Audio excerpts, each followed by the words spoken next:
Air New Zealand is abandoning its 2030 goal to cut its carbon emissions.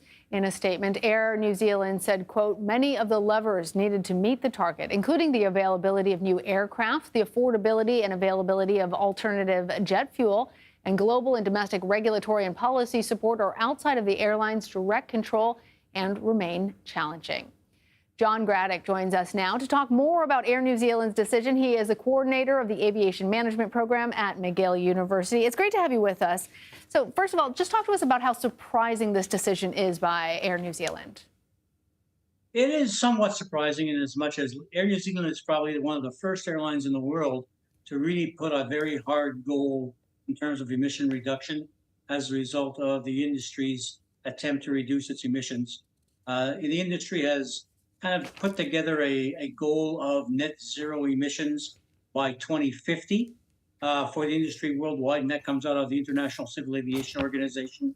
And then New Zealand took the bold step to progressively get to that target, and they put a 2030 target to reduce their emissions by 28%.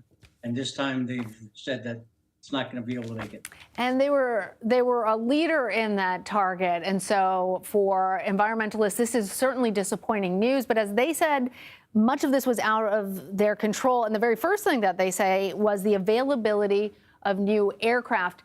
Air New Zealand doesn't manufacture its own planes. It counts on other manufacturers to do so, including Boeing, which we know has had a lot of trouble. Talk to us about the effect of problems with manufacturing in trying to achieve these environmental goals.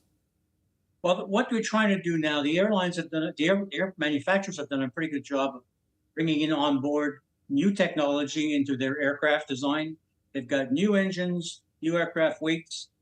They have reduced the consumption of fuel for these new aircraft. Now airlines have to look at bringing these new airlines on board and reducing their current fleet with these new airplanes. Unfortunately, the industry, the manufacturers are not able to meet their commitments in terms of new aircraft delivery. So it's slowing down the delivery of these new, emission-free or lower emission aircraft, and means that they're going to keep flying these older airplanes with greater emissions on them. So the industry is in trouble. So remind us how much of an effect the airline industry has on pollution, on CO2 levels, and do you fear that other airlines will now change their goals as well? Yeah, I think that the industry itself, the industry today generates about 2.5% of the world's emissions, and it's jet engines, it's airports, it's everybody that's associated with burning kerosene and fossil-based fuels.